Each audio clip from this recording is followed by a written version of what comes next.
Estamos con el expresidente Valentín Paniagua, al que yo hubiera querido entrevistar días atrás. Lo que pasa es que él ha estado en una misión muy importante de las Naciones Unidas en Guatemala. Hubiera querido entrevistar días atrás porque entrevisté pues a Javier Churliza en tono muy duro, muy áspero, efectivamente, a raíz del hallazgo de estas transcripciones que publicó el diario La República. Bien, doctor Paniagua, se ha sabido que durante su gobierno, y no sé si a sus espaldas, el señor Javier Churliza, funcionario del Ministerio de Justicia a la sazón, tuvo conversaciones que yo llamé francamente abyectas en algún sentido, con líderes del terrorismo, e hizo concesiones que luego se traducirían en el famoso decreto 003, que a su vez produjo un régimen carcelario inmensamente laxo para los terroristas, régimen del que ahora disfrutan, ¿no? 12 horas de patio, 2 horas de pasadizo, acostarse a las 10 de la noche, trato con los abogados en cualquier momento, ninguna restricción para visitas hasta el 4º grado de consanguinidad, etcétera. Todo aquello que se había, digamos, logrado como punición se rompió ahí. Perdóneme la introducción tan larga, pero la pregunta es, ¿usted sabía de esto? Pues vamos por partes, no es tan sencillo como decirle sí o no. Yo creo que aquí hay que hacer algunas distinciones previas para que la opinión pública del país entienda el problema que tiene entre manos. En primer lugar, aquí se habla de dos problemas distintos. Uno, el relacionado con los detenidos en la base naval del Callao, y otro, el relacionado con el tratamiento penitenciario en las cárceles bajo dependencia del Ministerio de Justicia, con el tema con el que tienen relación los 3 decretos a que usted se ha referido. Ahora bien, ¿qué es lo que pasó? En primer término, es normal que cuando se suscitan problemas o dificultades en las cárceles, los funcionarios del Ministerio de Justicia pues se entrevisten y reciban o conversen con los presos o detenidos o internos de las cárceles. Pero eso era mucho más. En el caso concreto... Esto era mucho más que una conversación, ¿no? Bueno, pero en el caso concreto de a que nos referimos, el del señor se había suscitado una huelga en las prisiones de parte de los presos acusados de terrorismo. Y el Ministerio de Justicia, por razón de esta circunstancia, estableció alguna conversación. Desde luego yo sabía que el ministro de Justicia, a través del director del INPE, etcétera, había estado realizando conversaciones destinadas, todas ellas obviamente, a tratar... A mitigar el motín. Así es. A mitigar el motín. El tema carcelario. Pero usted no sabía que estaban haciéndose otras conversaciones. Bueno, obviamente que no, porque no tenían por qué hacerse. Y le digo que no tenían por qué hacerse por una razón muy sencilla. Pero se hicieron. Como es público, no se hicieron, en lo absoluto. Pero Javier Churliza las hizo negociaciones. Bueno, hoy usted, pero en todo caso, eso no comprometió en lo absoluto al gobierno que yo presidí. Pero usted avala las conversaciones del señor Churliza. No, yo no ¿Usted las conoce? Avalarlas. No, desde luego que no. Pero entonces, no tengo ¿cómo puede descartarlas o avalarlas o no avalarlas? Por una razón muy sencilla, porque en el gobierno de transición, quien tomaban las decisiones era el Consejo de Ministros sobre temas políticos como a los que usted se refiere, de negociar nada menos que con Sendero Luminoso. Yo lo estimo mucho, ¿de acuerdo? Pero no puedo entenderlo. Pero su estima no puede llegar al punto de hacerme aprobar cosas que yo desconocía. No. ¿Cómo puede usted desconocer esto? ¿Y cómo puedo conocerlo? Yo no estuve presente en las conversaciones. Lo conozco yo. Bueno, está bien, pero a posteriori... ¿Por qué no lo conoce usted que era el presidente? Usted y yo conocemos esto a posteriori y naturalmente... Si usted leyera esto, no lo avalaría. Desde luego que no. Además, no tengo por qué avalarlo. Yo lo único que tengo que avalar... hablan de la Comisión de la Verdad como un instrumento posible de reconciliación. Puede ser, pero Guzmán. El señor Churliza no tenía ninguna autorización para hablar de ese tema. O sea que lo que él habló aquí en exceso es cuestión suya. Evidentemente, Eso quería oírlo. el Eso gobierno de transición no iba a consultarle jamás a los representantes de Sendero Luminoso la conformación de la Comisión de la Verdad o la integración de la Comisión de la Verdad. Y los alcances de la Comisión de la Verdad. Eso habría sido peor que eso, los alcances inaceptable. de la Comisión de la Verdad, si era reconciliatoria o no era reconciliatoria. Mire usted, yo creo que como en este portavoz punto, del gobierno, entonces el señor Churliza no tenía autorización para hablar de ello. Por cierto que no mía por lo menos. De acuerdo. De tal manera que... Usted hace un deslinde ahí muy claro. Por supuesto, clarísimo. Clarísimo. En su gobierno no hubo concesiones al terrorismo. Ninguna, en lo absoluto. Pero carcelariamente se amplió. No, ese es otro tema. Okay, mire usted, vamos al tema. Yo creo que hay que decir las cosas claras. Cuando llega el gobierno de transición, encontramos las cárceles en una situación desastrosa.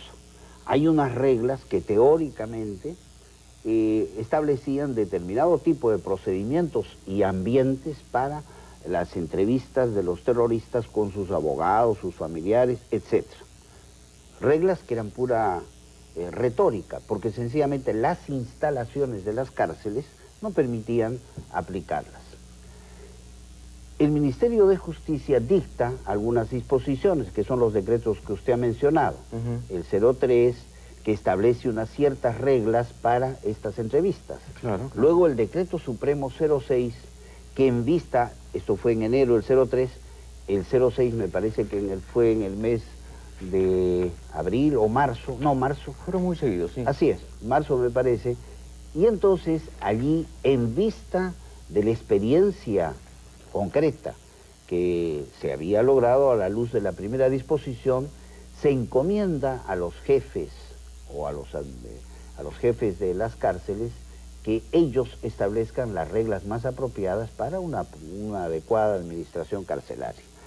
Y en el mes de abril, me parece, se dicta el Decreto Supremo 026, que deroga los anteriores a raíz de que se había dictado la ley o el Código de Ejecución Penal, que ya establece normas de carácter general por vía legislativa y no administrativa. Correcto. Estas normas debían entrar en vigencia, si no me equivoco, 60 días después de la dación de la ley. ¿Cuál era el objetivo de la Comisión de la Verdad cuando ustedes la crean?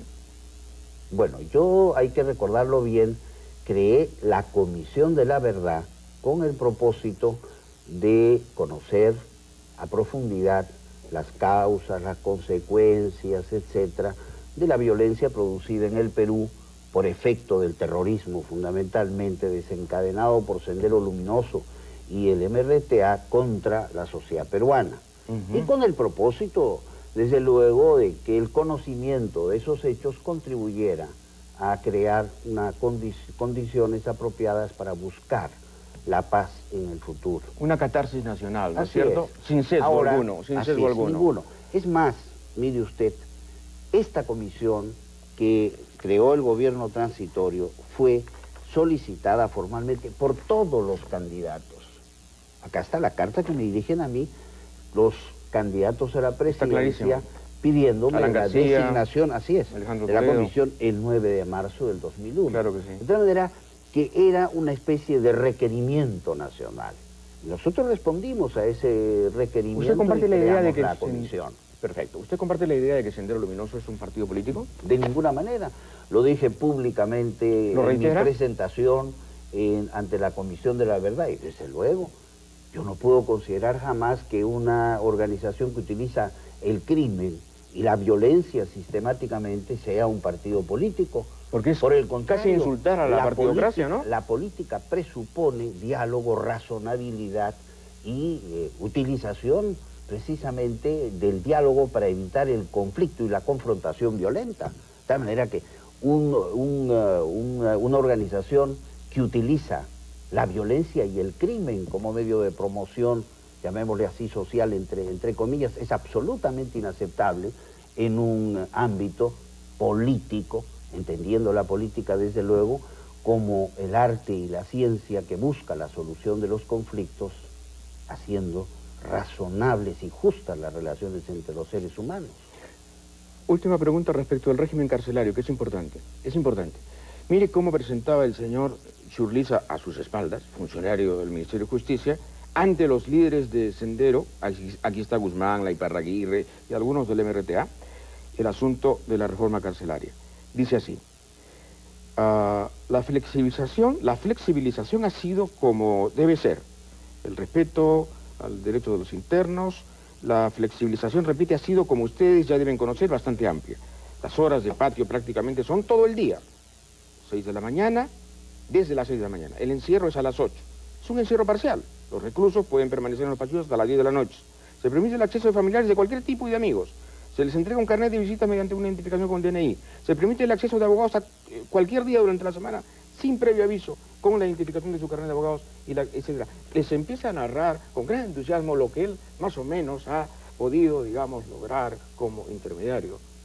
No es así, intermediario. Pero da la impresión, da la impresión. Bueno, mire usted, es una conversación naturalmente que tiene un giro que desde luego nada tiene que hacer con las decisiones políticas del gobierno. Acá lo que importa, y creo que el país debe saber, es que nosotros, en el gobierno transitorio, no establecimos ninguna negociación con Sendero Luminoso.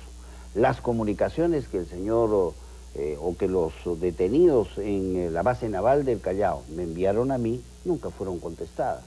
Y hay prueba concreta de eso. El 12 de julio del año 2001, es decir, 15 días antes de que yo me fuera del gobierno... ¿No se les pasó la mano en la flexibilización carcelaria? No, en lo absoluto. Porque gracias a eso se dice, ha habido ya vínculos. No es cierto, porque... Con los intermediarios. No es cierto. Es que hay que distinguir con los mensajeros de Sendero, mejor dicho. Es que tampoco es verdad. Por el contrario, nosotros restablecimos en la cárcel de Llana-Mayo las instalaciones que permitían precisamente imponer disciplina que no existía.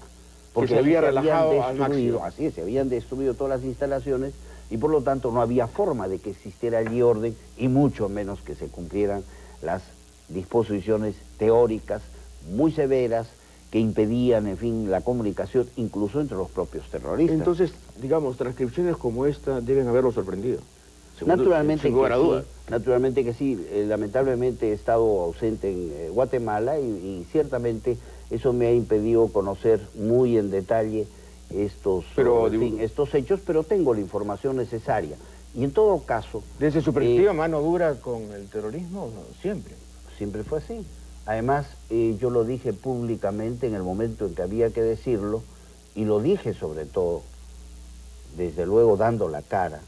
Lo dije en la época en que había terrorismo y en que decir determinadas cosas implicaba ciertos riesgos. Podía costar la vida. Lo dije cuando asumí el año 1982 la presidencia de la Cámara de Diputados, con toda, mejor dicho, expresé con toda energía la condena, el rechazo al terrorismo en un discurso que está publicado en El Peruano, de tal manera que basta simplemente revisar ese discurso para ver cuál era el lenguaje y cuál era mi posición.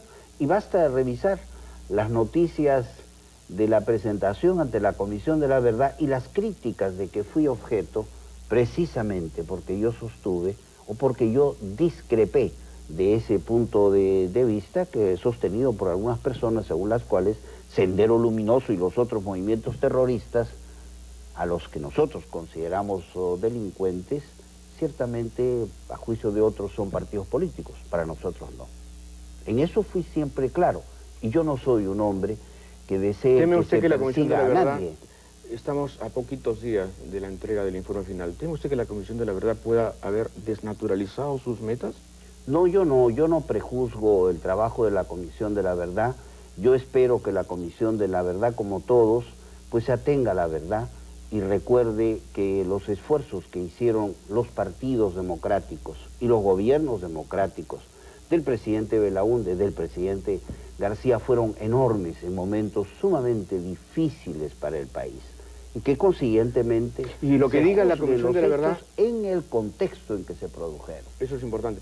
¿Lo que diga la Comisión de la Verdad es vinculante, es obligatorio, es como un fallo judicial? No, no lo es. El propio decreto de creación de la Comisión de la Verdad lo dice.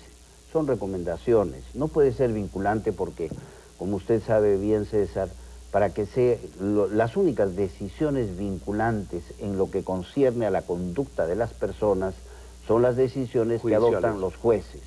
De tal manera que en ese aspecto... Pero moralmente sí será importante, ¿no? Bueno, es fundamental, desde luego, por el carácter que tienen los hechos que son materia de la investigación y porque abre la posibilidad precisamente a la acción de otros actores y agentes del poder público, ellos sí investidos de autoridad, pero nada más que por eso. Se nos ha pasado el tiempo, doctor Paniagua. Muchas Pues gracias por haber estado César, acá. de todas Lástima no maneras. podemos tocar el tema Guatemala, lo siento No se mucho. Usted ha preocupe. cumplido una labor muy importante ahí, creo que la sigue cumpliendo. Es un país muy crispado, siempre lo ha estado, y usted va de pacificador, casi de la gasca.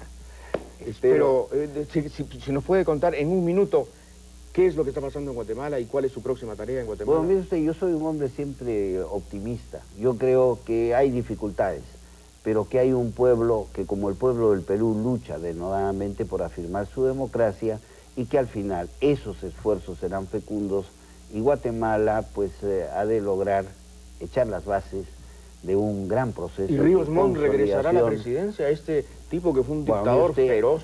Eso sí, es un criminal. exceso de imaginación, pero yo le diría en política, César, Todo es mejor posible. historiador que profeta. De Mejor tal historiador que manera profeta, ¿no? que esperemos los sucesos. Aquí Fujimori tiene 17% de intención de voto en Lima.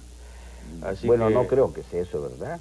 Sí, lo acaban de decir algunas encuestadoras. Bueno, Yo tampoco pero- puedo creerlo, pero dicen que es cierto. Entonces, si Ríos Montt regresa en Guatemala, Fujimori puede regresar Pero en el Perú. afortunadamente en el Perú hay otros que en todo caso tienen mejores y mayores Usted tiene intenciones 21%, no se de haga, voto. no se por eso haga le el, digo. el Entonces, loco. pero sea, Tiene usted sea como 21%. Pues Y usted va a ser el puede candidato del centro, evidentemente. Claro que lo va a negar, pero usted es el candidato del centro. Va a tener que disputar con Alan García y con Fujimori, parece. Si es que todo se cumple, ¿no? Si se fuera candidato, César. ¿No sería irónico competir con Fujimori? Bueno, mire, usted es demasiado prematuro para hablar de eso. Hoy día hay tareas mucho más graves en el Perú. Y ojalá ¿Cómo se hace? usted en los próximos días pues tengamos un ambiente un poco más claro, menos denso del que ahora tenemos. Gracias, doctor Paniagua.